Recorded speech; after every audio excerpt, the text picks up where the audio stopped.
ध्यान लगाकर सुनो उस परम सत्य को जो तुम्हारी छाती के भीतर धड़क रहा है।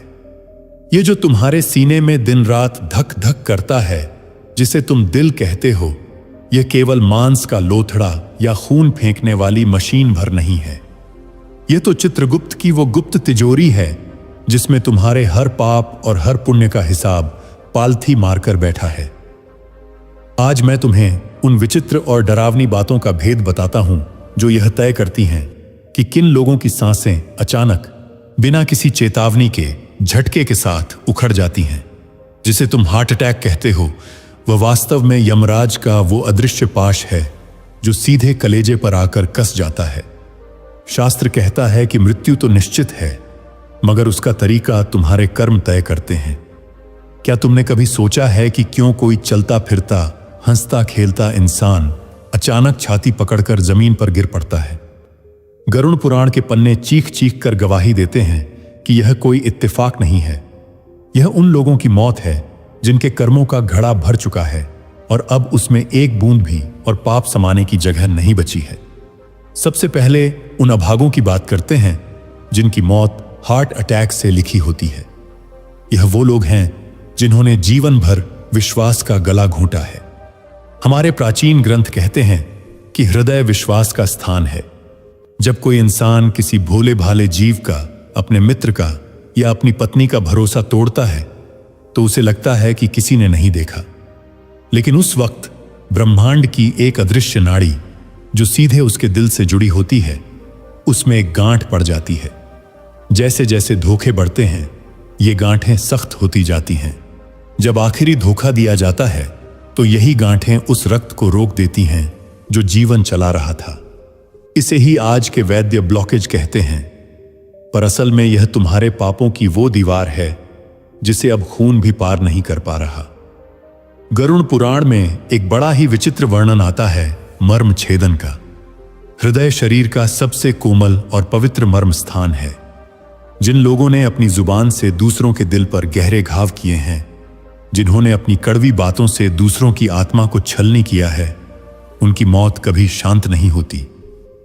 नियति का चक्र देखिए, जिसने दूसरों का दिल दुखाया, अंत समय में उसका खुद का दिल ही उसे सबसे बड़ा दर्द देता है। यह दर्द इतना भयानक होता है मानो 40,000 बिच्छू एक साथ डंक मार रहे हों। उस समय इंसान चीखना चाहता है, लेकिन आवाज गले में ही घुट कर रह जाती है। यह वही घुटन है जो उसने दूसरों को दी थी। कलयुग के इस द्वार में, जिसे संतों ने भविष्य मालिका में पहले ही देख लिया था, एक नई तरह की मौत आई है, गुप्त मारुणी। इसका अर्थ है छिपी हुई मौत। तुम देख रहे होगे कि आजकल 20-25 साल के जवान लड़के लड़कियां जिम में कसरत करते हुए या नाचते हुए गिर पड़ते हैं और फिर नहीं उठते। यह सामान्य बात नहीं है, यह उस पाप का नतीजा है जो इस युग में सबसे ज्यादा हो रहा है, अहंकार और दिखावा।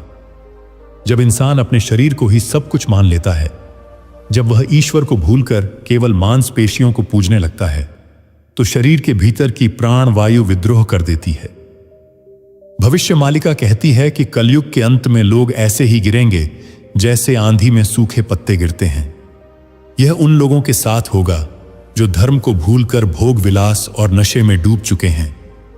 अब जरा उन विचित्र संकेतों को जान लो जो यमराज मौत से पहले भेजते हैं, मगर मोह में फंसा इंसान उन्हें गैस या थकान समझकर टाल देता है। मौत अचानक दरवाजा नहीं तोड़ती, वह पहले दस्तक देती है। गरुड़ पुराण कहता है कि जिसकी मौत हार्ट अटैक से होने वाली होती है, उसे 6 महीने पहले से ही अजीब सपने आने लगते हैं। उसे सपने में अक्सर लाल रंग का आकाश दिखाई देगा, या वह खुद को तेल से लथपथ देखेगा, या फिर उसे दक्षिण दिशा की तरफ गधे या भैंसे पर बैठकर जाते हुए देखा जाएगा।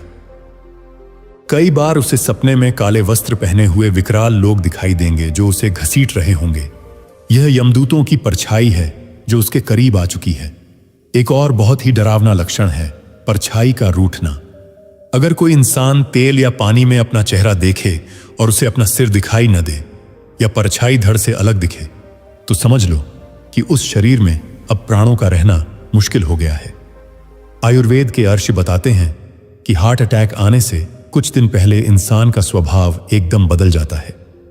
जो बहुत गुस्सैल था वह अचानक शांत हो जाता है, या जो बहुत डरपोक था वह निडर हो जाता है। यह दिए के बुझने से पहले भभकने जैसा है। उसके शरीर से एक अजीब सी गंध आने लगती है, जैसे मुर्दे के पास आती है, जिसे इत्र भी नहीं छिपा सकता। यह अंदर ही अंदर सर रही कोशिकाओं की पुकार है। अब उस अंतिम पल की कल्पना करो जब काल आ धमकता है। हमारे शरीर में 101 मुख्य नाड़ियां हैं जो हृदय से निकलती हैं। जो पुण्यात्मा होते हैं, योगी होते हैं, उनके प्राण सिर के ऊपर ब्रह्मरंध्र से निकलते हैं। वे शांति से देह त्यागते हैं। लेकिन जो पापी हैं, जो भोगी हैं, उनके प्राण निकलने का रास्ता नहीं मिलता। प्राण वायु घबराकर इधर उधर भागती है। अंत में जब कोई रास्ता नहीं मिलता तो वह हृदय की दीवारों को तोड़ने की कोशिश करती है।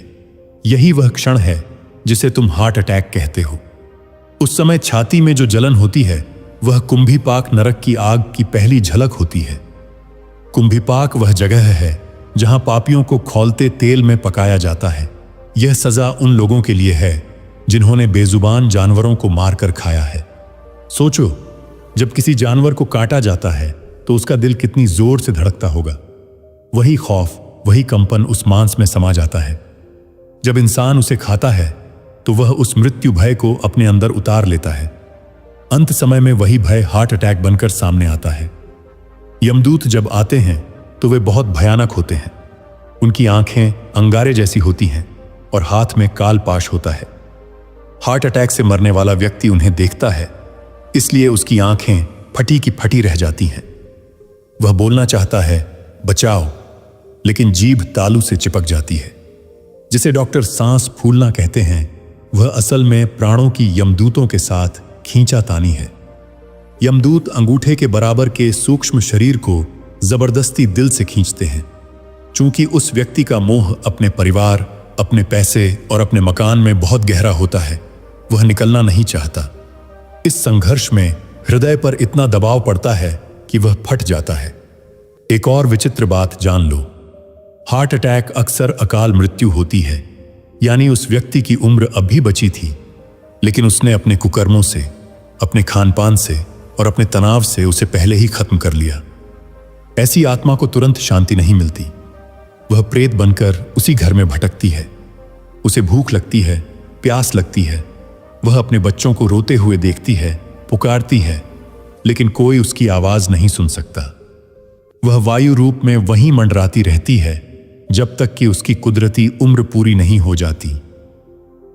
यह बहुत ही कष्टदायी स्थिति होती है और यह उन लोगों के साथ ज्यादा होता है जो धन के पीछे पागल होकर अपनों को भूल गए थे। शास्त्रों में लिखा है कि 3 तरह के लोग इस भयानक मौत के सबसे करीब होते हैं। पहले वे जो प्रज्ञापराध करते हैं, यानी जो जानते हैं कि क्या गलत है फिर भी वही करते हैं। जानते हैं कि क्रोध जहर है फिर भी जलते हैं। जानते हैं कि शराब मौत है फिर भी पीते हैं। यह बुद्धि का अपराध यमराज को सीधा निमंत्रण है। दूसरे वे जो अकृतज्ञ हैं, यानी जो किसी के उपकार को नहीं मानते। और तीसरे वे जो पराई स्त्री या पराये धन पर गिद्ध जैसी नजर रखते हैं। ऐसे लोगों का हृदय कभी पवित्र नहीं रह पाता, वह मैला हो जाता है। और कुदरत मैले बर्तनों को ज्यादा दिन नहीं संभालती, उन्हें फोड़ देती है। लेकिन डरो मत, क्योंकि बचने का मार्ग भी इसी शरीर में छिपा है। जिसका हृदय करुणा से भरा है, उसे हार्ट अटैक का भय नहीं होता। जो दूसरों का दर्द महसूस करता है, कुदरत उसका दर्द हर लेती है। जो दान करता है, उसकी नाड़ियां कभी बंद नहीं होती, क्योंकि दान का अर्थ ही है प्रवाह। जैसे नदी बहती रहती है तो साफ रहती है, वैसे ही जो इंसान अपनी कमाई का हिस्सा दीन दुखियों को देता रहता है, उसका रक्त संचार कभी नहीं रुकता। सत्य बोलने वाले का दिल मजबूत होता है, क्योंकि उसे कोई डर नहीं होता कि उसका झूठ पकड़ा जाएगा। तो हे प्राणी, इस बात को गांठ बांध लो, अपने दिल को केवल खून का कटोरा मत समझो। यह देवता का मंदिर है। इसे ईर्ष्या, नफरत और लोभ के कचरे से मत भरो। सात्विक भोजन करो जो पचने में आसान हो और जिसे पाने के लिए किसी प्राणी का खून न बहाया गया हो। रोज उस परम पिता का ध्यान करो जिसने यह धड़कन तुम्हें उधार दी है। याद रखो, हर धड़कन के साथ तुम्हारी उम्र बढ़ नहीं रही बल्कि घट रही है। एक एक सांस कीमती है, इसे बैर और चिंता में मत गंवाओ। जिस दिन तुम्हारा अंत आए वह फूलों की तरह हल्का होना चाहिए, पत्थर की तरह भारी नहीं। यमराज भी जब आए तो तुम्हारे कर्म देखकर उन्हें भी झुकना पड़े, न कि तुम्हें घसीट कर ले जाना पड़े। यही जीवन का सार है और यही गरुड़ पुराण का वो गुप्त ज्ञान है जो आज तुम्हारे सामने खोल दिया गया है। अब चुनाव तुम्हारा है, संभल जाओ या फिर उस अंधेरी खाई में गिरने का इंतजार करो जहां से कोई वापस नहीं आता।